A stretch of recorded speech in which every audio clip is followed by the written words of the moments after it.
आइए एक बार गायत्री मंत्र पाठ करेंगे।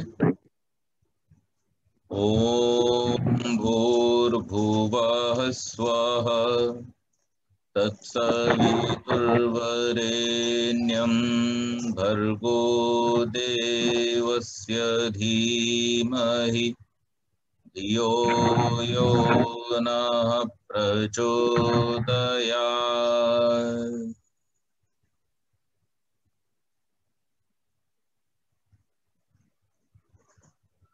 बुधवार को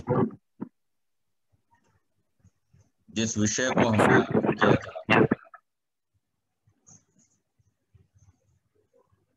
ट्रूथ वर्सेस लाइज, उसी श्रृंखला को हम आज आगे बढ़ाएंगे। और बुधवार को एक विचार मैंने देने का प्रयास किया था कि सत्य को हम सत्य के रूप में ही स्वीकार कर सकते हैं। अगर सत्य में किसी भी प्रकार की मिलावट होगी तो फिर वो सत्य नहीं रह जाता है। और आप सभी से निवेदन किया था कि इस विषय पर आप थोड़ा सा विचार करेंगे कि हम किस प्रकार से सत्य पर अडिग रह सकते हैं, सत्य का मैक्सिमम हम अपने जीवन में पालन कर सकते हैं, उसे अपना सकते हैं और उसके अनुसार अपने जीवन को बना सकते हैं। अब आज की इस चर्चा को हम इसी विषय को लेकर के आगे बढ़ाने का प्रयास करेंगे कि सत्य को हम जीवन में कैसे जाने, माने और फिर उस पर चलें। तो क्रमानुसार संक्षेप में आप सभी से फिर से निवेदन कि इस विषय पर जो भी विचार आपने पिछले 2 दिनों में किया है या मेरे कहने के बाद जो इस विषय का एक नया डायरेक्शन हम लोगों ने तय किया, उस विषय पर अगर आपका कोई पहले का अनुभव है तो कृपया शेयर करने का प्रयास करें। जी। और इस मीटिंग में इतना फॉर्मल होने की जरूरत नहीं है। Quickly you start, whosoever has something to say please start saying it। यहाँ कोई नंबर नहीं है। Kunda ji, I would like to add कि आपका एक बहुत ही जो पॉइंट उस दिन सबको छू गया कि there is nothing like half truth, तो उसके ऊपर ही सिर में वही घूम रहा था कि बेसिकली हम जो कहते हैं कि ये थोड़ा सा सच है, थोड़ा सा हमने बताया, बट हाफ ट्रूथ जैसा कुछ है ही नहीं, अर्ध सत्य है ही नहीं।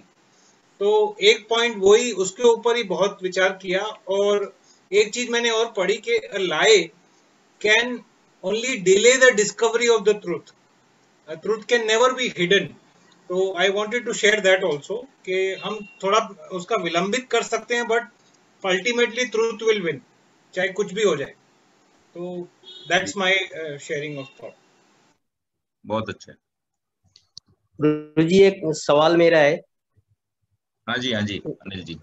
कल मैं सुना, बहुत अच्छा लगा आपका विचार, मतलब इसके पहले जो हुआ था इसी के ऊपर।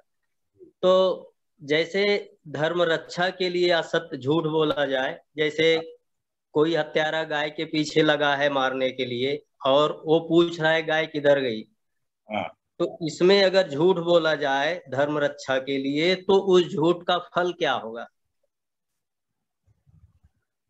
हाँ देखिए, झूठ का तो जो फल है वही होगा, झूठ का फल तो नहीं बदलेगा। हाँ, अगर गाय की रक्षा करनी है तो वो 2 तरह से हो सकती है। या तो आप उससे रक्षा करें गाय की, क्योंकि वो अभी आपने उसको झूठ बोल करके बचा भी लिया, तो वो इसको नहीं किसी दूसरी को मारेगा। तो ऐसे लोगों से रक्षा का तो तरीका वही है जो श्री कृष्ण ने बताया है। कारण को ही समाप्त कर दो तो कार्य अपने आप समाप्त हो जाएगा। कारणाभावात् कार्याभावः। जैसे व्यक्ति संकट है जैसे व्यक्ति सक्षम ना हो, हाँ, उससे फाइट करने के लिए उस समय वो झूठ का सहारा लेता है, तो ये सही है क्या? नहीं, अब देखिए, तात्कालिक दृष्टि से आप इसको सही ठहराने की कोशिश कर सकते हैं। आप मान सकते हैं कि आपने एक बड़े कारण के लिए एक छोटा असत्य हाँ कहा, लेकिन फिर भी वो असत्य ही रहेगा। हाँ, आप समझ गए? अब ये समझ गया। कैसे है, इसको समझने का प्रयास करें।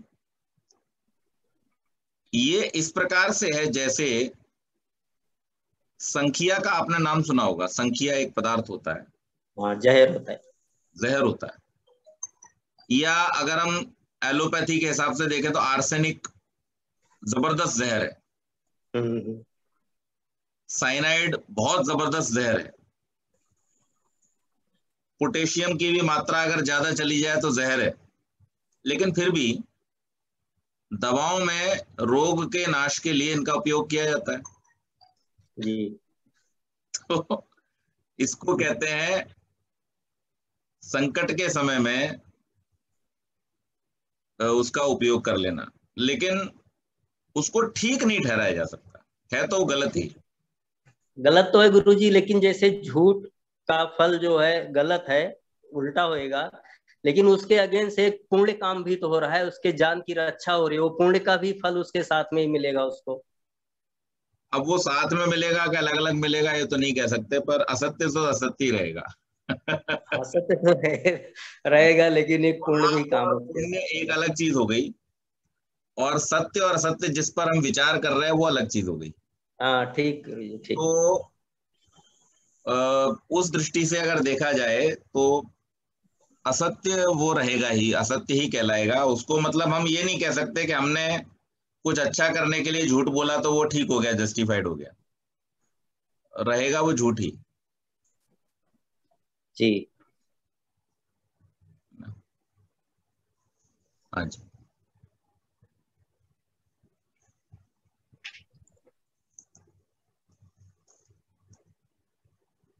चलिए, अभी सब लोग अपने अपने जो भी विचार हैं वो रखें, और फिर हम चर्चा को शुरू करेंगे।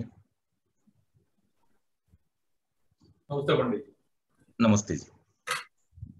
मैं ये कहना चाहता था कि सत्य एक इंसान सारी उम्र बोलता आ रहा है। मैंने सारी उम्र सत्य बोला हो, लेकिन एक झूठ जो अगर मैंने बोला वो सारी उम्र लोगों के जहन में बसा रहेगा, वो कभी भूलेगा नहीं। जिस तरह से संजू को कभी भुला नहीं कि मैंने वो 45 मिनट की बात करी, तो वो आज तक मुझे वो जिंदगी भर में मुझे बुलाता रहेगा। वो एक अंदर उसके बैठा हुआ है। चाहे चाहे कभी किसी ने किसी को कहा हो, लेकिन वो बंदा जो है वो झूठा कहलाएगा। वो ये कहेगा यार इस आदमी पे भरोसा नहीं करना है, या ये आदमी के लिए एक चांसेस है कि यार आदमी झूठ बोल सकता है। He is capable of telling life. तो कहने होता है कि झूठ जो है वो अगर वो ना बोलता तो शायद वो उस कैटेगरी में आ जाता कि भैया ये सत्य वाला आदमी है। एक बार बोलने के बाद भी वो उस कैटेगरी में आ गया। यहाँ पर के लोग जो है थोड़ा सा हिचकाएंगे उसके साथ में बात करने के लिए, या सोचेंगे कि यार ये आदमी का डाउटफुल है कि हाँ आज वो सच बोल रहा है या नहीं बोल रहा है। क्या वो वाकई ही 5 मिनट की दूरी पे है या अभी भी 45 मिनट की दूरी पे है, वो आज भी उसको समझ में नहीं आएगा। तो that one instant which is done by whatever be the reason, उसके लिए चाहे उसने मजबूरी से बोला हो या कैसी कारण से बोला हो, लेकिन that will be his one mark on the board. एक ब्लैक डॉट बोर्ड पे आ गया उसके लिए, एक काला निशान आ गया हमेशा के लिए। वो मिटा नहीं सकता जिंदगी में। बिल्कुल बिल्कुल सही कहा। I am right Sanjay?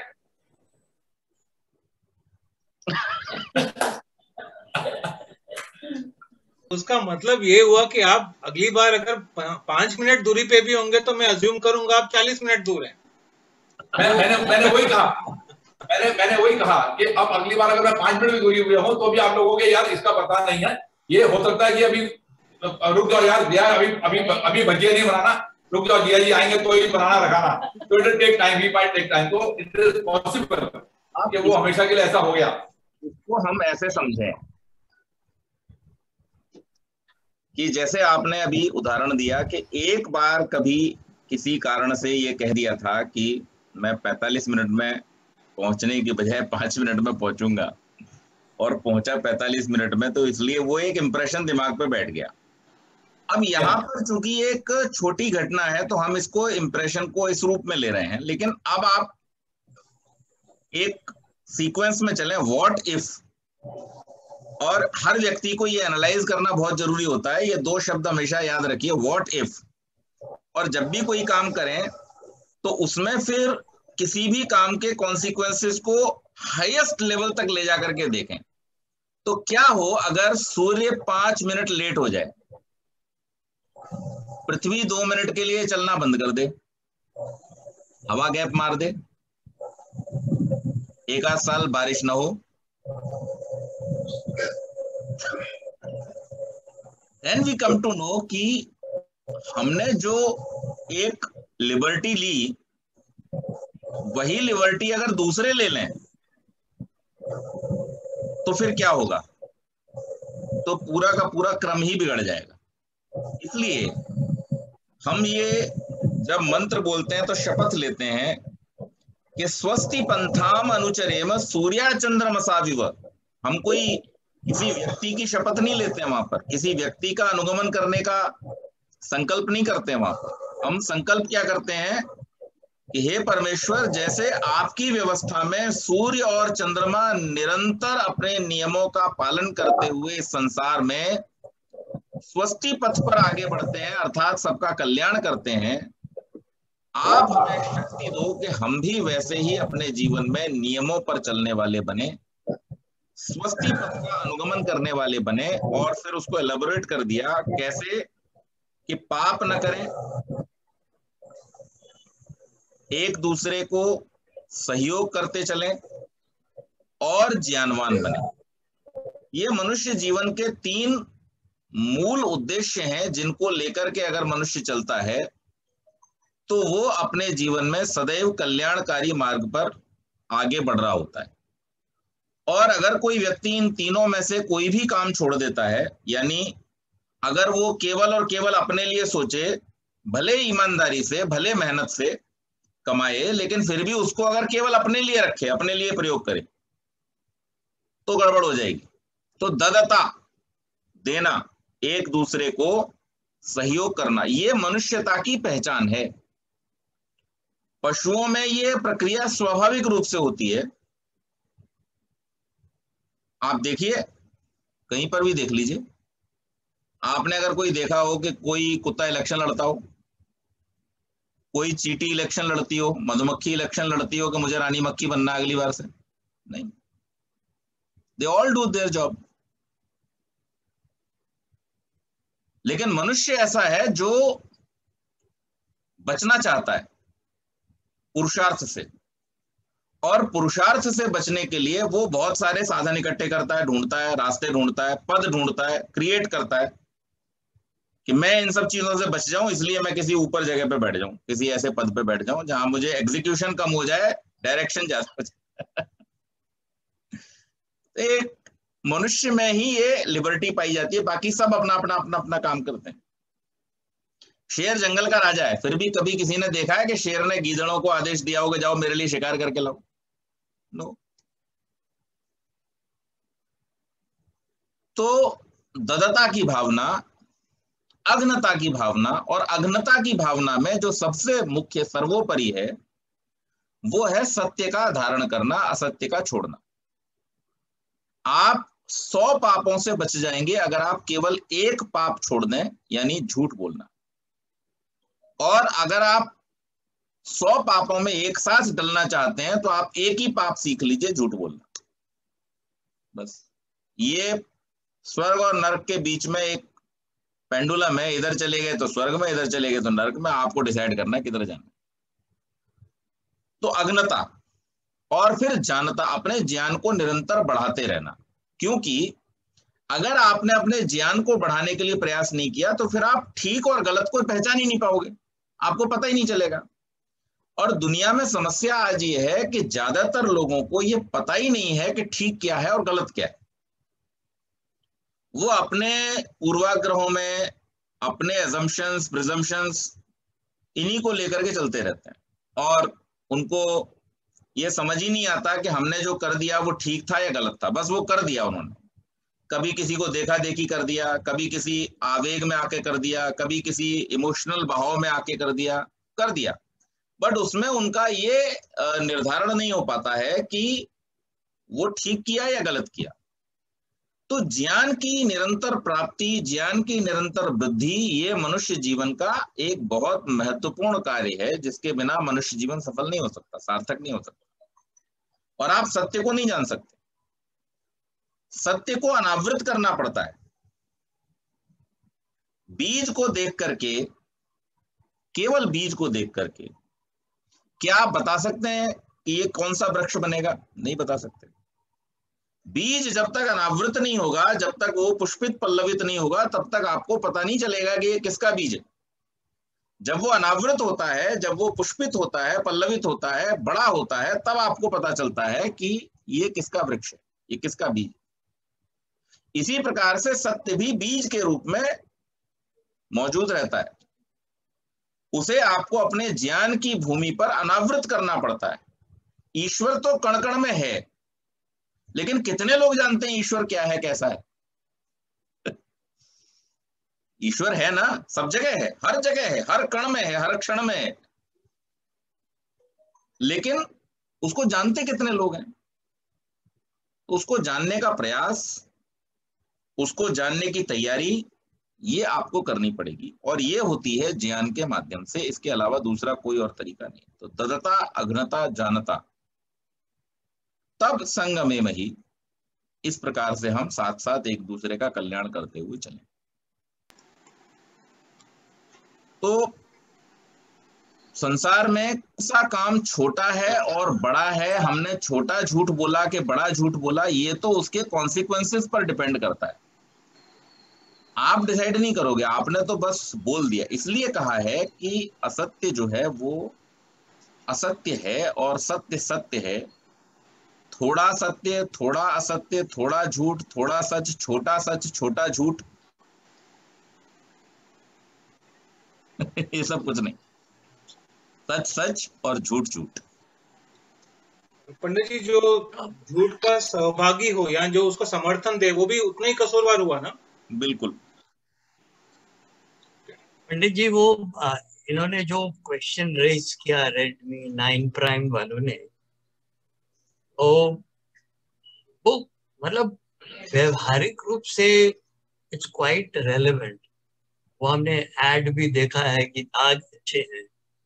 Okay, तो दाग अच्छे हैं मतलब मान लो कि उन्होंने एक कार्य किया, एक समझो गाय की रक्षा के लिए, और जो झूठ बोला, अगर उसकी पनिशमेंट आपको एक केन से मिलती है, आपके नकल्स में एक रूलर लगाया जाता है, और जो पुण्य है, हाँ, उसके लिए आपको बहुत बड़ा पुण्य मिलेगा, क्योंकि गौ रक्षा की है।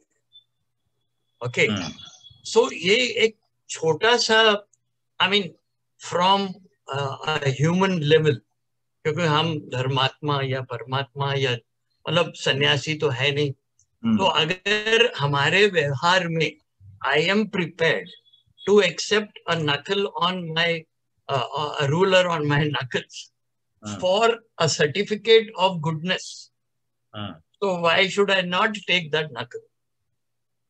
So the only I mean from a very practical point of view, and I have seen that happen. हमारे एक दोस्त थे वहां पर मस्कट में, तो वो बैंक में जब भी जाए, वो बैंक वाले पूछते हैं कि आपका लोन है तो आपने चुकाना है। ओके, और ये बंदा उनको कुछ स्टोरी सुना के आता था कि मेरा फलाने से चेक आना था, वो आया नहीं। तो एक दिन मैं उसके ऑफिस में गया, तो वो कुछ लिख रहा था अपनी नोटबुक के ऊपर। मैंने कहा कि क्या कर रहा है? बोलता है मैं आज बैंक में गया था, तो मैंने उसको ये स्टोरी सुनाई थी, जो झूठ था। It did happen, and he was making a note of that story. बोलता है कि मैं झूठ को जो मैंने बोला है, तो I should be consistent in my झूठ next time I go that, कि भाई पिछली दफा मैंने ये कहा था। So he was doing for an overall good, okay, for his company, and it was a very small price to pay, in the sense कि भाई उसने अपनी, मैं झूठ भी बोलूं तो consistently बोलूं, okay, I agree with you at a very noble level, at a 100% purity level. Yeah. So what you're saying is, yes, असत्य है, सत्य सत्य है. But from a व्यवहारिक point of view, from a practical point of view, if it means a larger good, then maybe once in a while it should be condoned. The only thing is that anything that is habit forming, yeah, okay, is a problem. I don't know whether there's time, but I will narrate a small incident. तो आपने सबने सुना होगा जावेद अख्तर साहब, और जावेद अख्तर के साथ I was in a meeting. There were about 20 लोग थे, और he is a known communist. He doesn't believe in, he's an agnostic. तो फिर एक वहां पर एक मुस्लिम, ये जो अकबरी फैमिली वाला है, खुराकी वाला, तो खुराकी वाला ने एक उनसे क्वेश्चन पूछा, और खुराकी वाला ने कहा कि देखें, मैं जो हूं, जितनी भी चैरिटी है वो मैं मुस्लिम्स को करता हूं, तो can I be considered as a fundamentalist? उसका ये क्वेश्चन था, ओके. तो जावेद साहब ने जो जवाब दिया, it was absolutely mind boggling. उन्होंने कहा कि देखें, आप जो है शराब की बोतल है, और जो शराब का जो विस्की का कलर है वो भगवान भी नहीं बना सकता. You know, the shade of yellow, the shade of brown, and you know, mixture. तो आप जब तक वो बॉटल में है तब तक तो ठीक है. तो आप उसको एक बार उसका कहेंगे चलो एक पेग लिया जाए, तो फिर बोलते हैं कि एक पेग लिया, फिर एक से फिर ज्यादा होती है. So you become habituated to that particular situation, and when you get habituated, then it might lead to some disaster at some point. Okay. So what he was saying is that there are enough Hindus, enough other communities. So the moment you restrict yourself to one particular thing, then you are obviously doing a fundamental error. So what I was trying to say is, the only danger, कि अगर आप छोटे छोटे झूठ accumulate करेंगे, it will become habit forming, and once it becomes habit forming, then it can be your second nature, and once it becomes a second nature, then it becomes your character. So that is the danger. I'm aware of that. But for a larger good, maybe, yeah, I mean, say it can be a criminal act. Okay, मैं professionally आपको एक example देता हूँ. It's a very professional thing which I don't know, maybe it may not be of interest to many, but from my experience. तो ये आपने PwC एक बहुत बड़ी फर्म है, ऑडिट फर्म, एंड उनके ऊपर केस हुआ.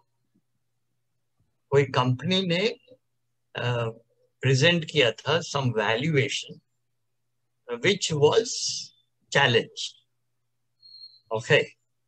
And तो वो फिर जब उनसे PwC वालों से पूछा गया, तो they said, no, we did not say that. Yeah. तो जज ने उसके पूछा that did you say no? You are aware that this is wrong, but you kept quiet. So your silence as a professional itself is construed as a lie, as a fraud or intent to fraud. Okay, so therefore you are liable. All right. So you know, big or small, as you say, is relative, but sometimes maybe it might just be acceptable so long as you make sure that it is not a habit for you. Okay, I mean this is what my take is. Sometimes I'm not saying that I follow that principle, but I'm being a devil's advocate. I'm just bringing this up. Good. हाँ जी ध्रुव जी बोलिए। हाँ जी, नमस्ते पंडित जी, बाकी सभी को नमस्ते। मैंने विचार किया इस टॉपिक पर और मैं खुश हूँ कि हम एक और सेशन के लिए इससे डिस्कस कर पाए, बिकॉज बहुत सारी चीज़ें थी जो हम नहीं कवर कर पाए थे लास्ट टाइम। जो मैं एक चीज़ है जो मैं करना पसंद करता हूँ जब भी हम कोई टॉपिक डिस्कस करते हैं with regards to human emotions, उसके बहुत न्यूरोलॉजिकल इम्प्लीकेशंस होते हैं। आई थिंक साइंस के साथ बहुत डीप कनेक्शन होता है, और I think science especially science has progressed so much in the last couple of years in terms of human emotions पे research करना। एक बहुत स्पेसिफिक नीश है जहाँ रिसर्च रिक्वायर्ड होती है, और लंदन की एक यूनिवर्सिटी के साइंटिस्ट ने एक रिसर्च की थी कि हमारी ब्रेन का एक पार्ट है जिसे एमिगडाला कहते हैं, जो एक्टिवेट होता है हम जब लाई करते हैं उन सिचुएशंस में। और जो लोग कंसिस्टेंटली लाई करते हैं उनके एमिगडाला में फाइंड किया गया कि डिसेंसिटाइज हो जाता है बियॉन्ड टाइम। तो आप उतना कम अपने इमोशंस को एक्सप्रेस कर पाते हैं बिकॉज आपका जो part of the brain responsible होता है लाइंग के लिए वो डिसेंसिटाइज होते जाता है। तो आप छोटे छोटे झूठ बोलते हैं, आपको फ़र्क नहीं पड़ता है बियॉन्ड पॉइंट, क्योंकि जब आप झूठ बोलना शुरू करते हैं वो जो कॉन्शियस जो आपका होता है वो एक्टिवेट होता है, पर थोड़े समय बाद न्यूरोलॉजिकली वो डीएक्टिवेट हो जाता है। और आई थिंक एक और चीज़ जो इम्पोर्टेंट कंसिडर, मैंने स्टैटिस्टिक्स रीड किए, on an average each person 10 से 200 झूठ के बीच में बोलता है हर दिन, एक एवरेज पर्सन। पर उस स्टैटिस्टिक में एक और चीज़ सामने आई थी कि दूसरों को ही झूठ नहीं, हर कोई अपने आप से 1 या 2 झूठ रोज़ कहता है। आप अपने आप से भी झूठ कह सकते हैं। तो ऐसी नोशन के हम खाली दूसरे लोगों से झूठ कह सकते हैं वो गलत है। क्योंकि आज पापा ने सुबह ग्रुप पर शेयर किया था कि कभी कभी हम झूठ इसलिए बोलते हैं क्योंकि हम डरते हैं कि कॉन्सिक्वेंसेस क्या होंगे अगर हम सच बोलें। तो उन सिचुएशंस में हम अपने आप से झूठ कह रहे होते हैं कि कुछ गलत हो जाएगा, हमें गुस्सा कर देगा कोई। आई थिंक अपने आप को झूठ हम तब भी बोलते हैं जब हम अपने पोटेंशियल को मैक्सिमाइज करने से डरते हैं। कि अगर आप एक न्यू वेंचर स्टार्ट करना चाहो या आप कुछ न्यू सीखना चाहो, आपका फर्स्ट रिएक्शन हमेशा ये होगा कि नहीं, शायद मुझे और टाइम चाहिए, शायद अच्छा नहीं होगा ये आउटकम। तो आई थिंक दूसरों को ही झूठ बोलना नहीं, हमें अपने आप से भी झूठ कहना बंद करना चाहिए, बिकॉज वो हमारी सेंस ऑफ रियलिटी को डिस्टॉर्ट करता है। तो आई थिंक जितना ट्रूथफुल आप रहेंगे उतना इंटैक्ट आपकी सेंस ऑफ रियलिटी रहेगी, understanding of things, accepting things for what they are, instead of झूठ बोलना और एक यूटोपियन वर्ल्ड में जीना है। तो आई थिंक ये मेरा कंट्रीब्यूशन होगा बेस्ड ऑन जो मैंने पढ़ा है पिछले 2 दिनों में। बहुत अच्छा, बहुत थैंक यू। हाँ जी next.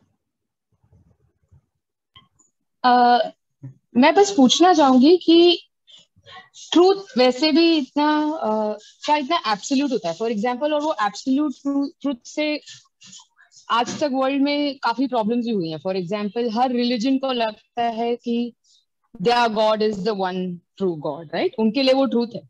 For every church believes Jesus is the one true God, और हर रिलीजन अपने गॉड्स को बिलीव करता है और उनके लिए वो ट्रूथ है। और वो एब्सोल्यूट ट्रूथ को बिलीव करने की वजह से ही वॉर होते हैं, और उस एब्सोल्यूट ट्रूथ को बिलीव करने की वजह से ही दुनिया में बहुत सारी प्रॉब्लम्स होती हैं।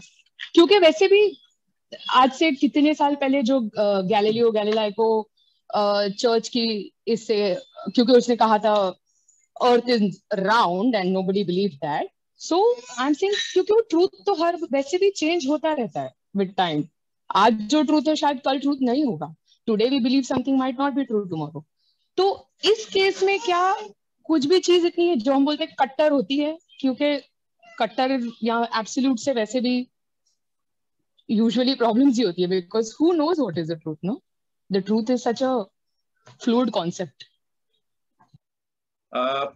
प्रॉब्लम वहां शुरू होती है जहां पर हम ये मानना शुरू कर देते हैं कि what we believe is truth.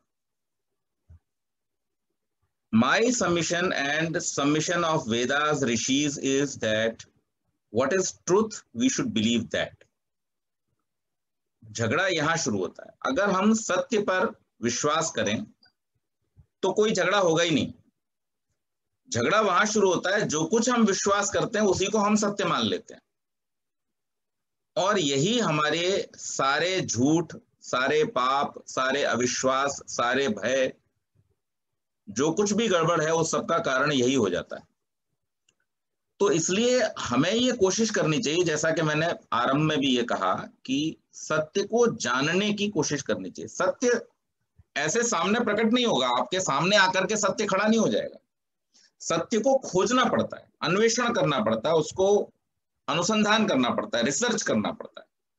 सत्य है, मैंने परसों वाले सेशन में भी बतलाया था कि 3 जो सत्ताएं हैं इस संसार में, ईश्वर, जीव और प्रकृति, तीनों सत्य हैं। तीनों के अंदर सत्य भाव है, लेकिन उसको आपको अन्वेषण करना पड़ेगा, इन्वेस्टिगेट करना पड़ेगा, अनुसंधान या रिसर्च करना पड़ेगा। आपके सामने वो ऐसे ही प्रकट नहीं हो जाएगा। अगर सत्य की प्राप्ति इतनी ही आसान होती तो फिर योग आदि साधन करने की आवश्यकता क्या थी खुद को जानने के लिए? खुद को जानना मतलब to investigate, to search for yourself. आप क्या हैं? एक तो शब्द आपने सुन लिया कि मैं आत्मा हूं, ये सुन लिया, जान लिया, पर इसको हम थोड़ा विचार करें, क्या हमने जान लिया कि हम आत्मा है? नहीं, it's not that easy. It's a word that we have come to know that हम आत्मा हैं, ये शाब्दिक ज्ञान हो गया। But really what is being a spirit, what is being a soul, and what is being in its own form, that is something which we have to attain through yoga sadhan, जिसको संयम कहा गया है।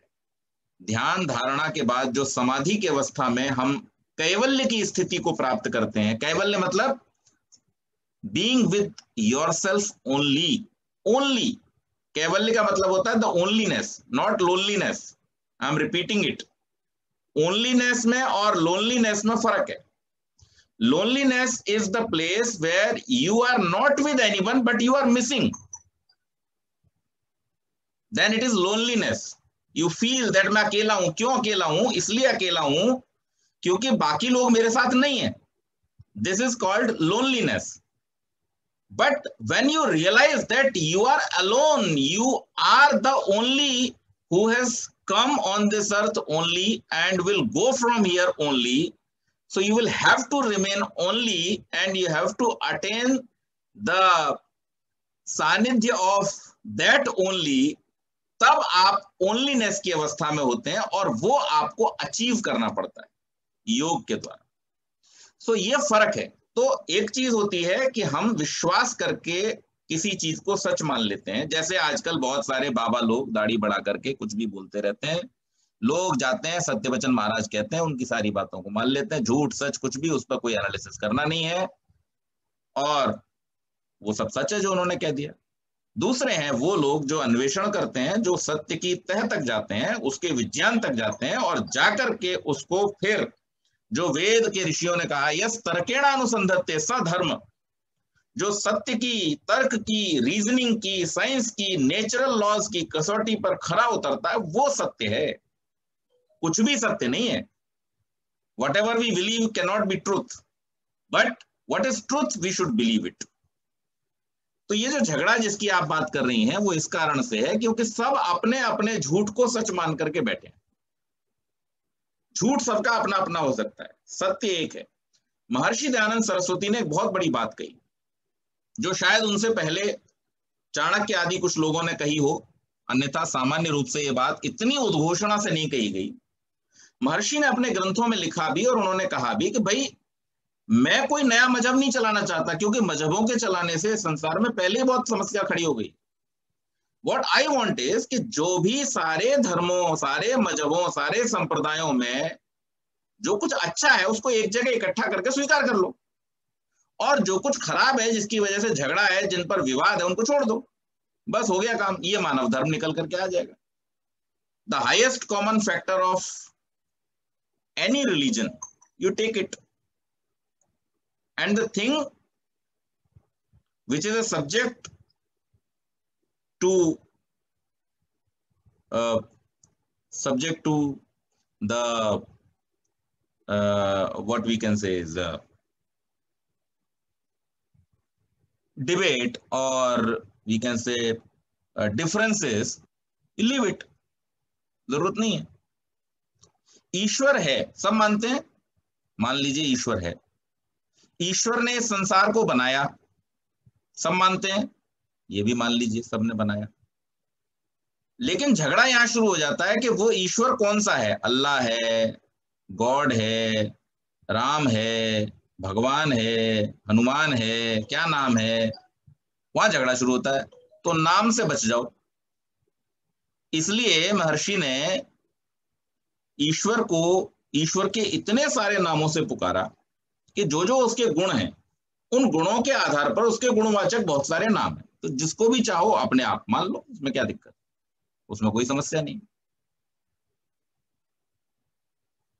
हम लोगों को बचपन में ये सिखाया जाता था, बताया जाता था कि गॉड नाम जो है वो GOD, ये तीन चीजें भगवान की तीन शक्तियों को लेकर के बनाई गई, जनरेटर, ऑपरेटर एंड डिस्ट्रॉयर। हमारे यहाँ भी तीन शक्तियों की हम बात करते हैं, ब्रह्मा, विष्णु, महेश। एक बनाने वाले हैं, दूसरे चलाने वाले, तीसरे नाश करने वाले। तो कॉमन फैक्टर तो निकल ही आया। अब झगड़ा किस बात का है? लेकिन हम अगर अपने अपने तरीके से मानेंगे कि ये ऐसा, ये वैसा, ये यूं कर देता है, ये यूं कर देता है, और वहां पर जाकर के अगर प्रकृति के नियमों के साथ, साइंस के नियमों के साथ क्लैशेस होंगे, तो फिर वो झगड़े का कारण बनेगा, क्योंकि वो सत्य नहीं है, वो है जो हमने मान रखा है। तो सत्य का अन्वेषण करें, और जो सत्य सिद्ध होता जाए स्वामी जी की भाषा में, उसको ग्रहण करने में, और जो जो असत्य सिद्ध होता जाए उसको छोड़ने में हम उद्यत रहें। अभी थोड़े दिन पहले की ये घटना है, मुंबई के पूर्व कमिश्नर, इस समय जो बागपत के MP हैं, सत्यपाल सिंह जी, उन्होंने एक बात छेड़ी डार्विन के लॉज को लेकर के। डार्विन का जो विकासवाद है उसके लिए उन्होंने ये कहा कि भाई ये विकासवाद की जो थ्योरी है वो गलत है, क्योंकि ये प्रकृति के नियमों के विरुद्ध है और ये होना संभव नहीं है। तो इस बात को लेकर के कुछ बहुत सारे लोग जो अपने बाप दादा को आज भी बंदर मानते हैं, वो सब कूद पड़े मैदान में कि भाई नहीं नहीं नहीं नहीं, हम तो बंदर की औलाद रहेंगे, हम नहीं आदमी की औलाद बने, हमें मंजूरी नहीं है। ये जो तरीका है ये गलत है। जब आप देखते हैं इस संसार के नियमों को, कि इस संसार में जो भी नियम काम कर रहे हैं वो आज से काम नहीं कर रहे हैं। ये ऋतुओं का चक्र आज से नहीं चला, ये सूर्य का उगना और ढकना जो है वो आज से नहीं हुआ, और ये जो चंद्रमा की सूर्य के सापेक्ष गति है ये आज से नहीं हुई, ये करोड़ों वर्षों से सृष्टि के आदि से चलती चली आ रही है। ये जो जमीन में उगने वाली वनस्पतियां हैं ये तब भी जमीन में ही उगती थी, अब भी जमीन में उगती हैं। ये जिस प्रकार से इनके बढ़ने की प्रक्रिया थी आज भी वैसी ही चलती है, इसमें कोई परिवर्तन नहीं आया, क्योंकि ये सृष्टि के नियम जो हैं वो परमात्मा ने बनाए हैं और सृष्टि के साथ में बनाए हैं, इसलिए इन नियमों में इस तरीके से परिवर्तन नहीं होते। तो जब किसी नियम में परिवर्तन होता नहीं दिखाई देता, तो फिर तुमने अमीबा से आदमी तक की, और आदमी से आगे, आदमी से आगे क्या, उसके लिए आपके पास में कोई एक्सप्लेनेशन नहीं। तो ये क्यों है? क्योंकि हमने एक चीज सोची, एक कल्पना की, और वो कल्पना करके हमने उसी को सत्य मान लिया, और सत्य मान करके हम फिर अब ये गड़बड़ हो जाती है। तो इसलिए हम सत्य को सत्य के रूप में ही स्वीकार करें, और जब तक वो सत्य सत्य सिद्ध ना हो जाए तब तक हम उस पर अनुसंधान करते रहें, रिसर्च करते रहें। लेकिन उसको अंतिम ना मान लें। दूसरी बात ये होती है कि सत्य भी दो प्रकार के हैं। एक वो सत्य हैं जो परिवर्तनशील हैं। परिवर्तनशील से मतलब कि हर दिन सुबह होती है और उसी हर दिन शाम भी होती है। तो सुबह होना भी सत्य है और शाम होना भी सत्य है उसी तारीख में। अब कोई आदमी को कहे इस तारीख में तो सुबह हुई थी, इस तारीख में शाम कैसे हो गई? तो ये तो सत्य चेंज हो गया। सत्य चेंज नहीं हुआ। ये जितने भी सांसारिक सत्य होंगे वो परिवर्तनशील रहेंगे, क्योंकि संसार निरंतर चल रहा है और इसके चलते रहने के कारण से इसमें परिवर्तन होते रहना स्वाभाविक है। एक व्यक्ति ने बालक के रूप में जन्म लिया, छोटे शिशु के रूप में जन्म लिया, फिर वो बालक बना, युवान बना, प्रौढ़ हुआ, वृद्ध हुआ और वो चला गया। व्यक्ति तो वही था, लेकिन उसके जीवन की जो भौतिक अवस्थाएं थी वो चेंज होती गई, बदलती गई। लेकिन उसमें एक और सत्य भी है, और वो है उस व्यक्ति का जो सेल्फ है, जो उसका सोल है, जो उसकी स्पिरिट है, वो अपरिवर्तनीय है। उसमें कोई चेंज नहीं हुआ। वो अभी जैसा जन्म लिया था अगला जन्म भी वैसा ही ले लेगा। वो हाथी के शरीर में था तब भी वैसा ही था, गधे के शरीर में था तब भी वैसा ही था, मनुष्य के शरीर में था तब भी वैसा ही था, चींटी के शरीर में था तब भी वैसा ही था। उसमें कोई परिवर्तन नहीं होता। तो ये सत्य दो प्रकार के हैं, एक जो परिवर्तनशील हैं, दूसरे जो अपरिवर्तनीय हैं। परिवर्तनशील सत्यों को सत्य कहा जाता है और अपरिवर्तनशील जो सत्य हैं उनको रित कहा जाता है। तो ये एक डीप फिलॉसफी है जिसको हमें समझना होता है। जब हम इसमें मिक्स करने लगते हैं या जब हम इसमें क्लैरिटी नहीं होती है हमको, तो हम कंफ्यूज हो जाते हैं और फिर दोनों चीजों को मिक्स करने में गड़बड़ हो जाती है। तो ईश्वर के विषय में, धर्म के विषय में, आत्मा के विषय में जब बात की जाएगी तो वहां पर ऋत नियमों का पालन होगा, अर्थात ये अपरिवर्तनीय है, ये एक रस है, सदा एक जैसे रहने वाले हैं।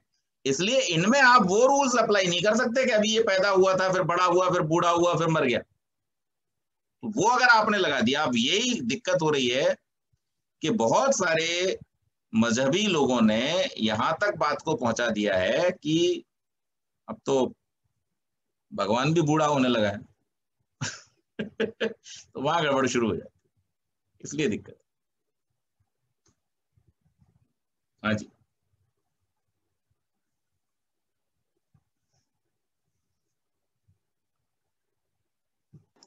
जी पंडित जी, एक पॉइंट था कि जनरली ये सोल की जब बात करते हैं कि सोल अपनी एक शायद पहले वाले जन्म और कितने जन्म शायद ले चुकी होगी, तो आई मीन बॉडी में आकर, तो वो एक रिकॉर्डिंग जैसी होती है कि वो तो चेंज नहीं होती। अगर सोल सेम है तो अगर उसकी पहले प्रवृत्ति कुछ रही होगी या गलत काम किए होंगे या, तो you are coming with that same soul again. तो आप हो सकता है कि अननोइंगली आपकी वही हैबिट्स हो जो पहले से चली आ रही हो, तो उसकी सॉल्यूशंस क्या है? देखिए, जैसे अब इसको इस रूप में समझना पड़ेगा। मैं सुबह सुबह उठ करके मुझे पहले नीचे हवन कराने जाना था, तो मैंने कुर्ता पजामा पहना और मैं नीचे हवन कराने चला गया।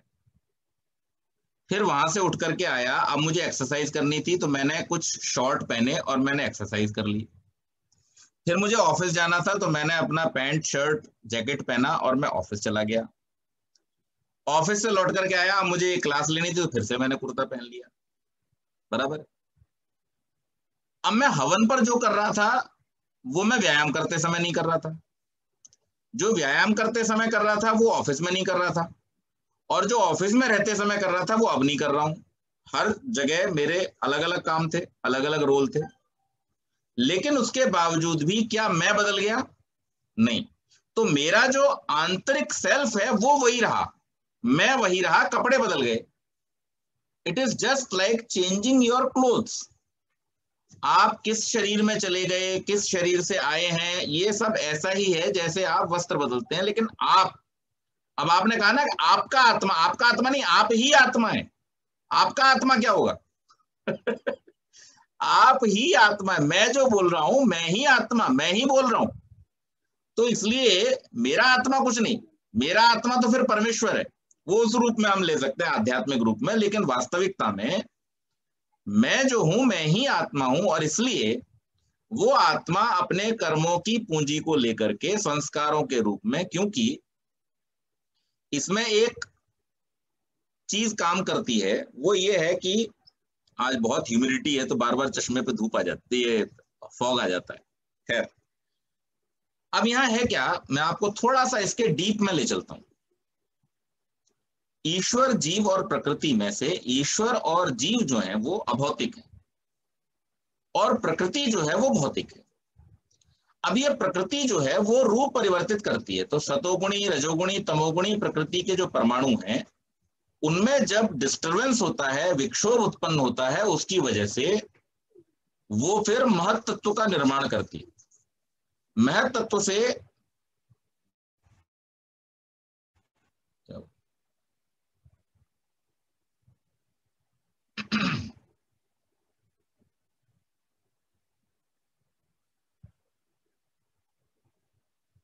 बंद हो गया।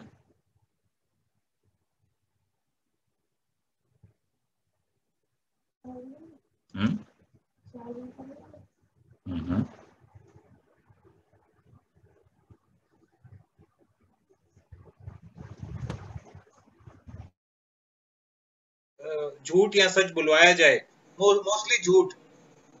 जैसे कि if a suspected criminal is in police custody and उससे एक पर्टिकुलर टाइप का बयान मार मार के किसी तरह से प्रेशर में दिलवाया जाए, तो who is responsible for the bad deed और the lie? The person who, जिसने करवाया या जिसने कराने वाला? ऑलवेज। आपने तलवार से किसी को काटा, तलवार पे थोड़ी मुकदमा चलेगा। Sudha, you want to add? Because Sudha का इसमें एक दूसरा पॉइंट था कि उसने फाइनली बोला तो अपनी तरफ से बोला, चाहे प्रेशर में बोला या नहीं बोला। नहीं, तो देखिए अभी दो बातें हैं यहाँ पर। एक तो ये है कि आपने प्रेशर में आकर के बोला तो निश्चित रूप से आपने तो झूठी बोला, आपने तो झूठी बोला, लेकिन आपसे जिसने बुलवाया वो उसका अपराधी है। हाँ, अगर आपके पास में अपॉर्चुनिटी है कि आप झूठ न बोलें तो आप न बोलें। आप समझ गए? यहां पर दो चीजें हो रही हैं। अब जैसे मान लीजिए कोई व्यक्ति, किसी को जो सिचुएशन आपने दी, उस सिचुएशन में अगर किसी से झूठ बुलवा रहा है, तो पहली बात तो यह है कि जो बोलने वाला है उसी को अपने आप को एनालाइज करना चाहिए, रेस्ट्रिक्ट करना चाहिए कि वो ना बोले। लेकिन फिर भी अगर प्राण का संकट देके, कई बार ऐसा भी होता है जो हम सिचुएशन फिल्म्स में देखते हैं, बच्चे को उठा लिया ये करके वो करके, तो ऐसे में कई बार तो वहां पर जो ज्यादा अपराधी है वो है जिसने वो बुलवाया है, जिसने वो करवाया है। पर हाँ, इसने जिसने किया है उसने भी उतना अपराध तो उसने हुआ ही है कि उसने झूठ बोला है। पंडित जी, अब इसी प्रकार जैसे ये तो झूठ की बात है, तो ये बहुत बड़ी बात नहीं होती है, लेकिन जैसे मर्डर किसी ने करवा दिया, अब मर्डर करने वाला भी तो उतना ही अपराधी हुआ ना, और जिसने करवाया है वो भी हुआ। तो मुझे ऐसा लगता है कि दोनों ही जिम्मेदार हैं, दोनों ही अपराधी हैं, करने वाला भी और करवाने वाला भी।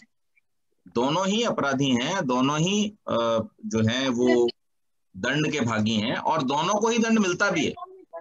आप अगर देखें कि कोई व्यक्ति ये कह करके छूटना चाहे कि नहीं साहब मेरे से तो इन्होंने कहलवाया था इसलिए मैंने ऐसा कह दिया, तो कोर्ट इस बात को नहीं मानता। बिल्कुल, है ना? तो न्याय प्रक्रिया वैसी ही है, और ईश्वर की न्याय प्रक्रिया तो और भी ज्यादा रिफाइंड है। वहां पर तो ये भी पता है कि आपने वास्तव में दबाव में ही कहा था या अपनी इच्छा से कहा था। कई बार ऐसा भी होता है ना कि आदमी कहता तो अपनी इच्छा से है, लेकिन बाद में कह देता है कि नहीं मैंने तो साहब दबाव में कहा था।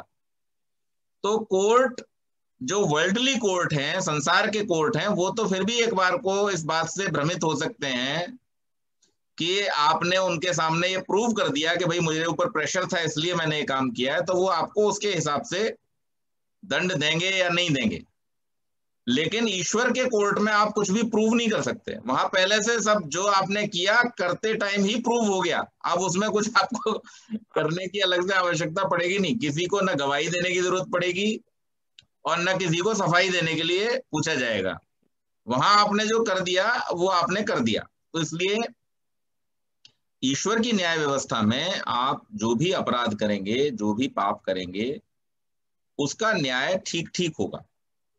और वहां पर ये कंसिडरेशन भी होंगे कि आपने क्या किया, क्यों किया, कैसे किया, वो सारी चीजें वहां, क्योंकि वो सबका साक्षी है। अब मैं जो बात आपसे कह रहा था कि निर्माण की जो प्रक्रिया, उसको हमें पहले समझना पड़ेगा। तो 3 जो परमाणुवीय तत्व हैं, जिनको हम सतोगुण, रजोगुण, तमोगुण कहते हैं, इनके द्वारा महत तत्व का निर्माण होता है। महत तत्व से अहंकार, अहंकार से पंच तन्मात्राएं और पंच इंद्रियां निर्मित होते हैं, और फिर स्थूलभूत और शरीर, उनका निर्माण होता है। ये इस प्रकार से निर्माण की प्रक्रिया चलती है। अब इसमें जो पंच महाभूत हैं, जिन्हें हम अग्नि, जलवायु, आकाश और पृथ्वी इस रूप में कहते हैं, इन पंच महाभूतों से पहले तक जो कुछ भी है वो सूक्ष्म है, अति सूक्ष्म। और अति सूक्ष्म होने के कारण से वो जो सूक्ष्म शरीर है वो आत्मा के साथ में चलता है जन्म दर जन्म। जब तक आप मुक्त नहीं हो जाते तब तक वो सूक्ष्म शरीर आपके साथ में लगा रहता है। केवल मुक्ति की अवस्था में सूक्ष्म शरीर आपको छोड़ता है कुछ समय के लिए, जो भी मुक्ति का समय है, और उसके बाद में फिर आपको वही शरीर धारण करना पड़ता है।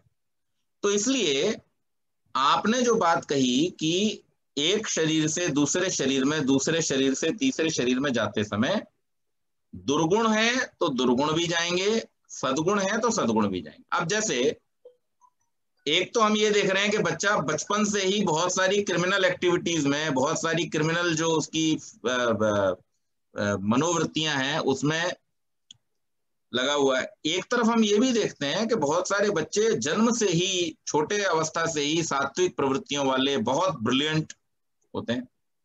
तो ये जन्मजा सिद्धियां हैं जो पूर्व जन्म के संस्कारों के साथ में सूक्ष्म शरीर पर अंकित होकर के आती है। तो जैसे मान लीजिए कोई व्यक्ति इस जन्म में ज्ञान की साधना कर रहा है, लगातार लगा पड़ा है, पढ़ाई लिखाई पढ़ाई लिखाई पढ़ाई लिखाई, अपने ज्ञान की वृद्धि में लगा पड़ा है और सदैव श्रेष्ठ कर्मों को ही कर रहा है, लेकिन फिर भी इस जन्म में इतना सफिशिएंट नहीं हो पाया कि मुक्ति मिले। तो आपको क्या लगता है अगले जन्म में उसे 0 से स्टार्ट करना पड़ेगा? नहीं, जितना पुरुषार्थ उसने इस जन्म में किया है कपड़े बदलने के बाद में, उसको उसका जो सिद्धि है वो जन्मजा सिद्धि के रूप में प्राप्त होगी, और फिर उसका जो एफर्ट है वो दूसरे लोगों के कंपैरिजन में कम होगा आगे बढ़ने के लिए, क्योंकि उसने पहले से ही एफर्ट कर रखा है। तो इसलिए संस्कार सूक्ष्म शरीर के साथ में जाते हैं और उनका प्रभाव व्यक्ति के आचरण पर रहता है। और इसलिए जब हम देखते हैं कि कोई व्यक्ति बहुत ज्यादा हिंसक प्रवृत्ति का है, तो उससे ये अनुमान लगाया जा सकता है कि वो अभी अभी जिन शरीरों से होकर के आया है वो हिंसक शरीर हैं। और कोई व्यक्ति जो बहुत ही सरल स्वभाव का है, सीधा साधा है, कम बुद्धि है, उसके बारे में ये अनुमान लग जाता है कि ये किन्हीं शाकाहारी शरीरों में से होकर, गाय भैंस में से होकर के आया है, कि है तो सीधा साधा पर बुद्धि थोड़ी कम। और जो तीक्ष्ण बुद्धि, हर विषय को जल्दी समझने वाले और चीजों पर जल्दी से उन चीजों को अपना करके और आगे बढ़ने वाले प्रोग्रेसिव जो लोग होते हैं, वो उन्हें देख करके पता चलता है कि ये पिछले जन्मों से ही ज्ञान की साधना में, कर्म की साधना में लगा हुआ, अर्थात मनुष्य शरीर से आया हुआ मनुष्य। तो इसका ये अनुमान होता है और इससे पता चल जाएगा। आप संसार में थोड़ा सा लोगों के ऊपर आप ये कीजिए, एक सर्वे कीजिए, आपको पता चल जाएगा। तो जो ज्योतिषी लोग होते हैं, जिनको लेकर के आजकल इंटरनेट पे एक बड़ा भारी विवाद चल रहा है तो वो जो विद्या है, गणित विद्या जो है, या जिसे हम वेद की भाषा में ज्योतिष विद्या कहते हैं, वो विद्या बहुत सारी चीजों को लेकर के चलती है। वो केवल ऐसे ही नहीं चलती है, उसमें बहुत कुछ होता है, बहुत कुछ मतलब इतना कुछ होता है कि उसके बिना आप वेद के ज्ञान को प्राप्त ही नहीं कर सकते। और इसीलिए ज्योतिष को वेदों का चक्षु कह दिया गया, आंख कह दिया गया। यानी आपने वेद के मंत्र तो देखे, लेकिन उन वेद के मंत्रों की सच्चाई का, उनके रहस्य का तब तक आपको पता नहीं चलेगा जब तक कि आप वेद के अंगों से परिचित नहीं है। खास तौर से जो वेद के आंखें जिनको कहा गया है उसको ज्योतिष कहते हैं, उससे अगर आप परिचित नहीं है तो आप नहीं समझ सकते। अब मैं आपको एक और बात बताता हूं। तो ये तो संस्कारों की बात हो गई। तो ये एक सत्य है, इसको आप निग्लेक्ट करके किसी भी भावना की, किसी भी व्यवहार की, किसी भी एक्शन की ठीक ठीक व्याख्या नहीं कर पाएंगे। स्वामी जी ने, महर्षि दयानंद सरस्वती ने, जिनके नाम को लेकर के अक्सर ज्योतिष पर कटाक्ष किए जाते हैं, महर्षि दयानंद सरस्वती जी ने हर संस्कार में ज्योतिष का व्याख्यान किया है। गर्भाधान से लेकर के आप अगर संस्कार विधि को पढ़ेंगे तो आपको पता चलेगा कि उन्होंने गर्भाधान से लेकर के समस्त संस्कारों में, चाहे वो पुंसवन संस्कार हो, चाहे वो सीमंतोन्नयन संस्कार हो, चाहे वो नामकरण संस्कार हो, हर संस्कार में उन्होंने जो नक्षत्र, जो तिथि और चंद्रमा का जो पक्ष आदि आदि, इन सब बातों को ध्यान में रखते हुए उपदेश किया है कि ऐसे समय में इस प्रकार का संस्कार होना चाहिए। इसी प्रकार से आयुर्वेद के ग्रंथों को भी जब हम पढ़ते हैं तो आयुर्वेद में भी, आयुर्वेद फूल प्रूफ सिस्टम क्यों है? आयुर्वेद फूल प्रूफ सिस्टम इसलिए है क्योंकि वो संपूर्ण चिकित्सा करता है। एलोपैथी की तरह ये नहीं कि एलोपैथी बोल देता है नहीं कुछ भी खाओ लेकिन बस ये केमिकल डाल लो शरीर के अंदर काम हो जाएगा, तो उससे काम बिगड़ जाता है। आयुर्वेद का जो सिस्टम है फूल प्रूफ सिस्टम है, और इसीलिए उस सत्य को ग्रहण कर लेने में ही सबका बड़ा होता है। तो वो क्या कहता है कि आपको कौन सा पदार्थ खाना है औषधि के रूप में भी। एक औषधि जो मुझे फायदा कर रही है जरूरी नहीं वो आपको भी सेम रोग में फायदा करेगी। क्यों? क्योंकि वहां पर एक और साइंस पैरेलली चलती है, वो ये कि आपकी बॉडी के गुणधर्म और मेरी बॉडी के गुणधर्म है वो अलग अलग हैं। दूसरी बात, आप जिस समय में बीमार हुए थे वो गर्मी के दिन थे, आज मैं जिस समय में बीमार हुआ हूं सही बीमारी से वो जाड़े के दिन है या बारिश के दिन है। तो सेम औषधि जो गर्मी में आपको काम कर रही थी वही औषधि सर्दी में मुझे भी काम करेगी, ये होने वाला नहीं। तो इसी प्रकार से इस विज्ञान को जानना ये ज्योतिष का काम है। तो अब हम ज्योतिष के सही स्वरूप को नहीं समझते, तो हमने जो एक धारणा बना ली है अपने मन में, आर्य समाज के लोगों ने ये धारणा बना ली है कि सब बेकार है, और बाहर के लोगों ने बना लिया सब कुछ इसी से होता है, लेकिन वो परफेक्ट नहीं है। दोनों ही जगह पर गलती हो रही है। सत्य को इस रूप में स्वीकार करना है कि जो विज्ञान है उस विज्ञान की अपनी एक एप्लीकेबिलिटी है, उस एप्लीकेबिलिटी को हमको समझना पड़ेगा, उसके बिना हम ठीक ठीक स्थान पर नहीं पहुंच सकते। तो इसी प्रकार से जीवन के प्रत्येक हिस्से में आपको एप्लीकेबिलिटी उसकी देखनी होगी, उसकी जो गुणवत्ता है या उसकी जो महत्ता है उसको आपको जानना पड़ेगा, उसके बिना आप उसके ठीक ठीक लाभ को प्राप्त नहीं कर सकते। और जहां तक प्रश्न है सत्य और असत्य का, तो ध्रुव जी ने अभी एक शारीरिक क्रिया विज्ञान के हिसाब से, फिजियोलॉजी के हिसाब से एक चीज बतलाई थी कि जब आप असत्य बोलते हैं तो केवल आपका मन ही नहीं आपकी बॉडी भी कमजोर होती है, क्योंकि परमेश्वर का जो बनाया हुआ सिस्टम है इसमें जो जैसा है उसको उसी सिस्टम के हिसाब से चलाने पर ही सब ठीक चलेगा। आप उस सिस्टम में अगर किसी भी प्रकार से बाधा उत्पन्न करेंगे तो वो बाधा कुछ ना कुछ हानि उत्पन्न करने वाली होगी, उससे आप बच नहीं सकते। तो इसलिए ये कहा जाता है और ये माना जाता है, और हर स्थान पर हर युग में इस बात की सदैव प्रशंसा की गई है, इस बात का सदैव सपोर्ट किया गया है कि हमें सत्य ही बोलना चाहिए। लेकिन कंडीशनल जो बातें कही हैं तो हाँ ठीक है, हर आदमी, ये बात तो छोटे मोटे व्यापार करने वाले व्यक्ति भी जानते हैं कि अगर छोटी चीज को सैक्रिफाइस करके बड़ी चीज को बचाया जा सकता है तो वो नियम तो हमेशा सब जगह अप्लाई होता ही है, उसमें कोई ऐसी बात नहीं, वो व्यवहारिक बात है। बट उसको हम ठीक कह दें ऐसा नहीं हो सकता। It's a situational thing. It's not right, but it's a situational thing. So there are some situational judgments which we have to take. तो उसको दुर्जनतोष न्याय कह लीजिए आपद काल का आपत्ति काले मर्यादा नास्ती, ऐसे बहुत सारी उक्तियां हैं, उनका आप सहारा ले सकते हैं इस समय में।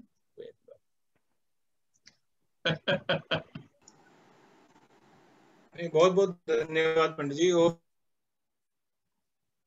खाली ये था कि बच्चों के लिए मैं ये कहना चाहूंगा, जो छोटे बच्चे हैं जिनको आदत पड़ जाती है झूठ बोलने की या का, उनको आई थिंक उनको सुधारा जाए और उनको धुतकारा नहीं जाए। बिल्कुल। आपको एक और चीज बताता हूं मैं, बहुत काम की चीज है, वो मैं आपको बता देना चाहता हूं।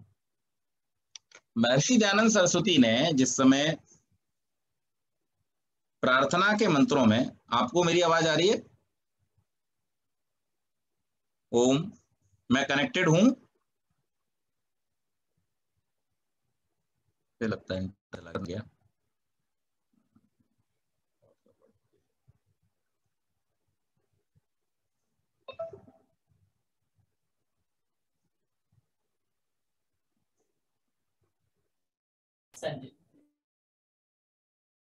पंडित जी आए हैं।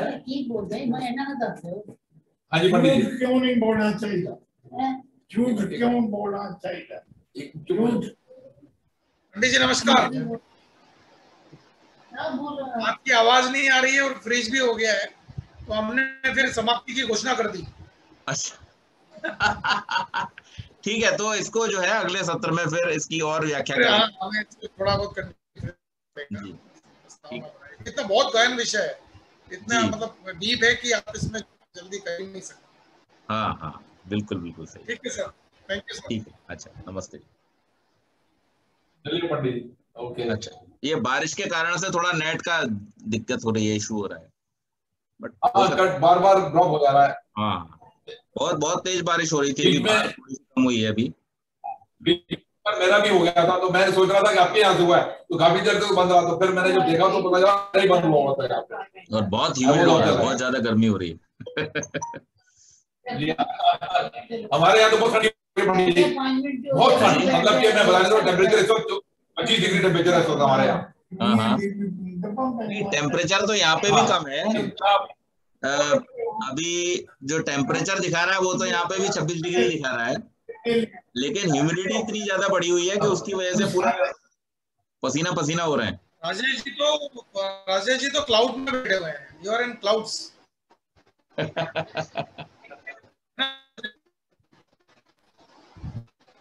चलिए नमस्ते। ओके पंडित।